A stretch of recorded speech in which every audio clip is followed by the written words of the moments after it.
Hey everybody, movie reviewer next door here, and I'm back with another review. And this time it's for Flight Risk. This is a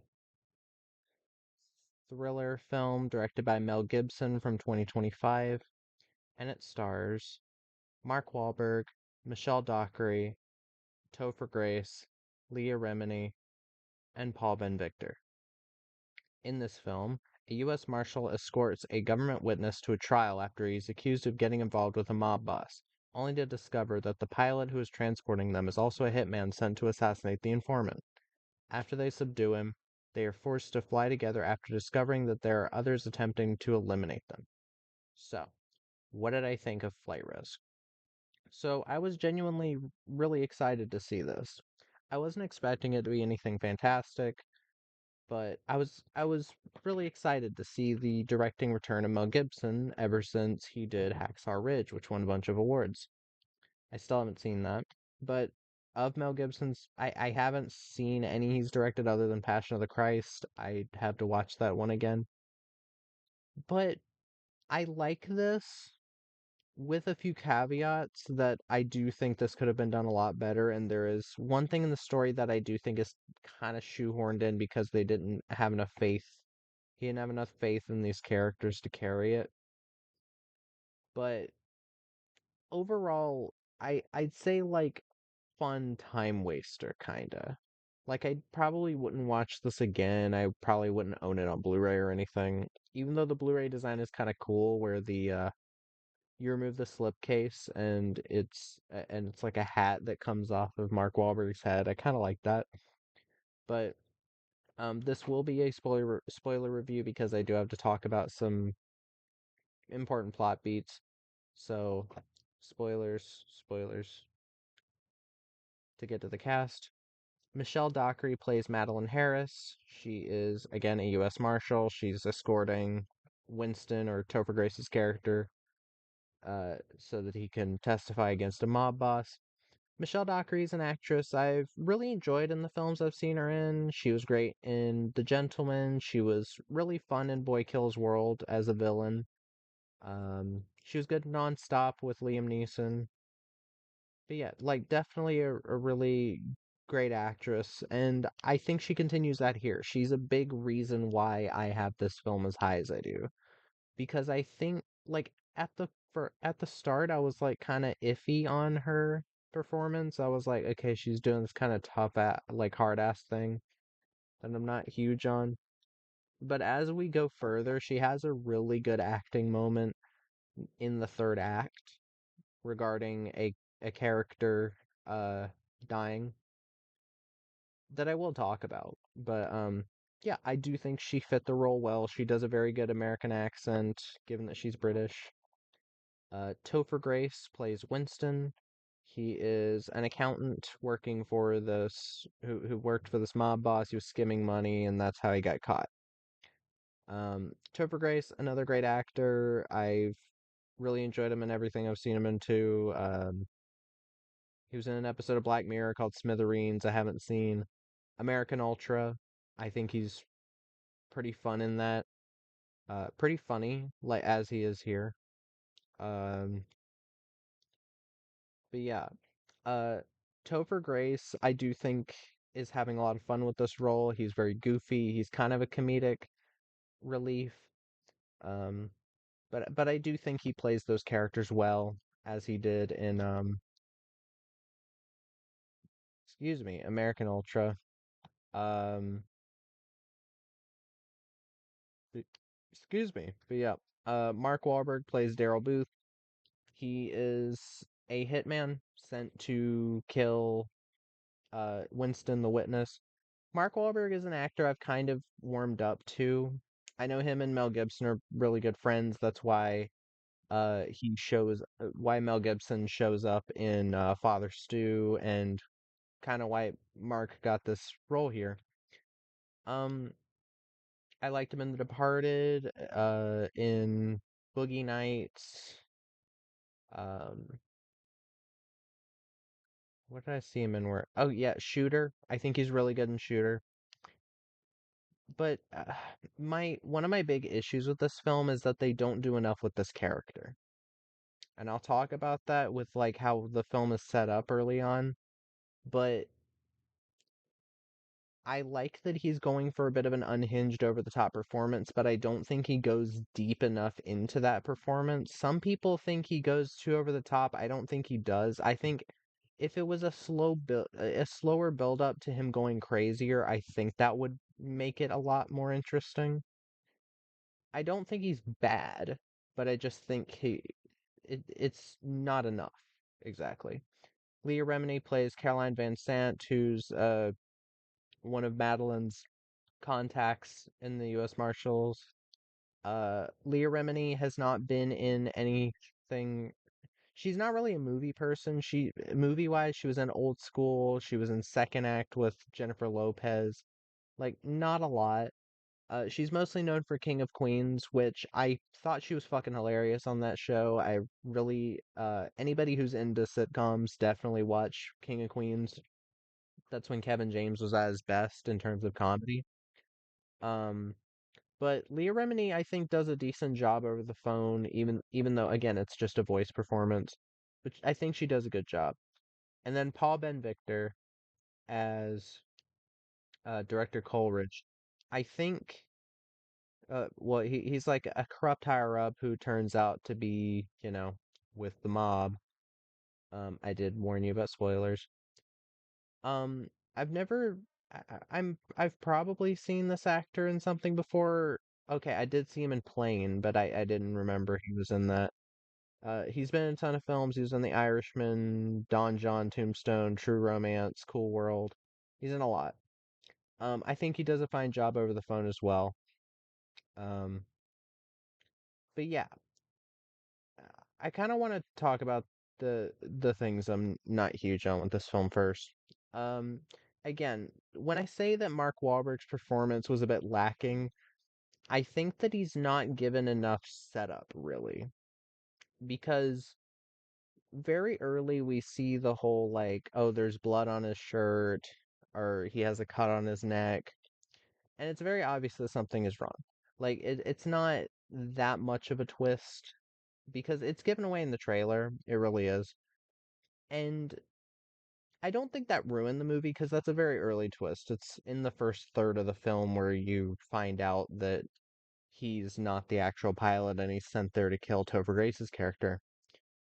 But it's when he goes all cuckoo bananas that I kind of wish he'd went more for it. And this is a claim by Mel Gibson that they had to cut out a lot of his dialogue, a lot of stuff that he was saying to Madeline and uh I forgot the other character's name already, Winston, that he got really fucked up, like he pulled from a really dark place, which I kind of wish that stayed in. Um, but yeah, I know Mark Wahlberg can play a good villain. He played the character in Fear, which a lot of people really like that film. I've never seen it, but from the little bits I've seen, I think he does Unhinged pretty well. Like it's a very pulpy performance he's going for. He's not going for any awards. He's trying to be menacing, which I guess that can win you awards. Anthony Hopkins had so little screen time and got star uh uh actor in the lead role win at the Oscars that year. So, but yeah, I like what he's trying to do, but I kind of wish there was more to it. Um, One big thing that I think this film squanders on is in the second act, the main character, Madeline, she is the main character, even though all three of our characters get, well, at least her and Winston get screen time. She remembers that she has a satellite phone, and that's how they end up getting contact with people. And I think that's a bit of a missed opportunity to have this, like, really intense, like, because they mention that this hitman is an actual pilot, and he's the only one that actually knows how to land the plane. So the only way that the ending is able to happen where she ends up landing the plane, which again is not a thing I have a problem with in most films with planes. Executive decision, even though I don't love the film as much as I used to, it did that, and I thought it was well done enough. Airplane again, jokingly. Uh, a lot of films that like action movies that take place on airplanes do this, and I don't really have that much of an issue with it. But I think this film would have been at its best if it relied on our three characters' dynamic rather than just Winston and Madeline.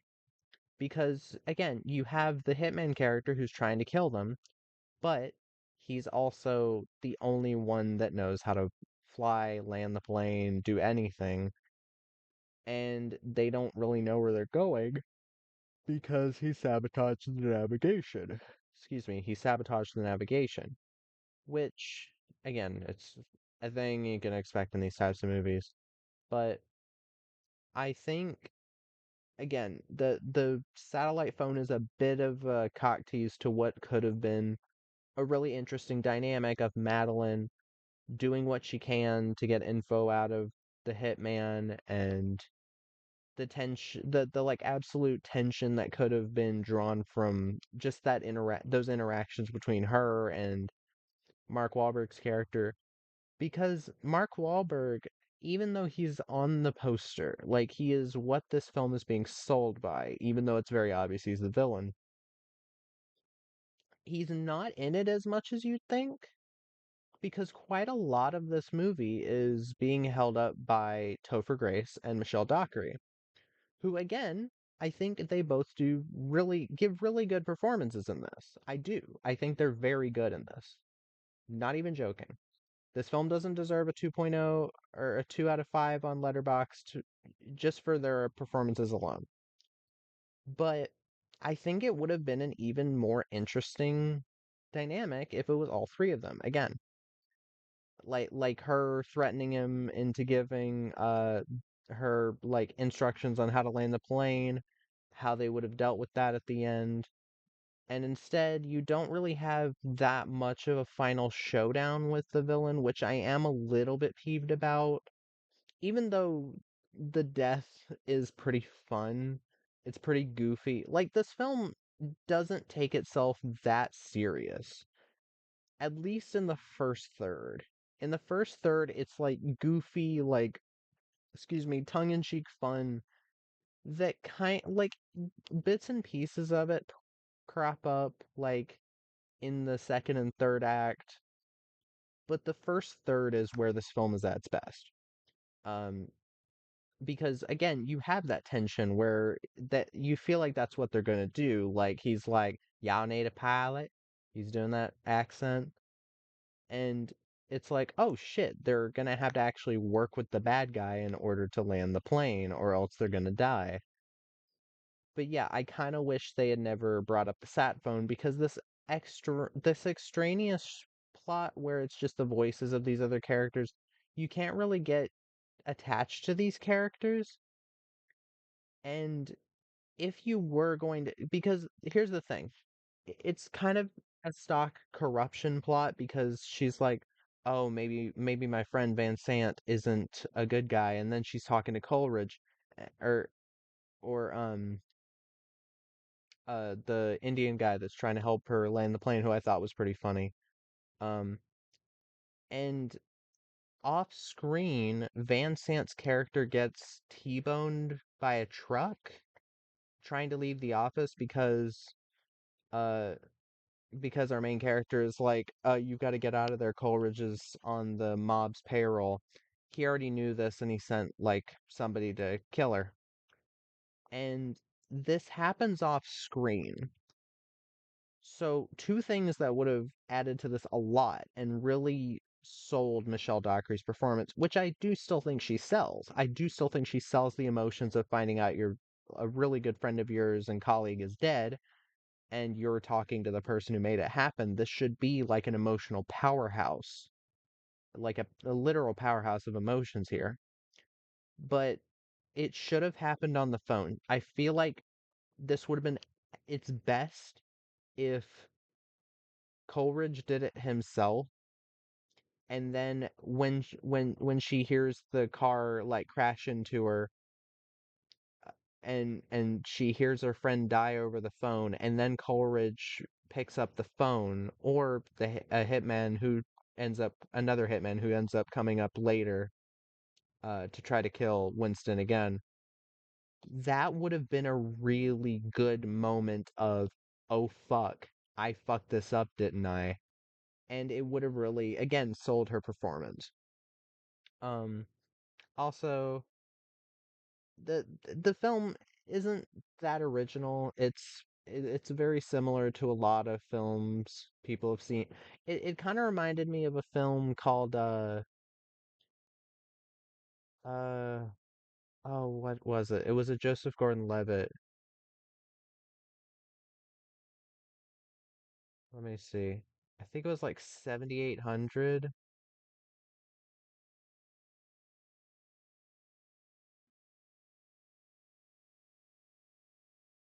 Let's see.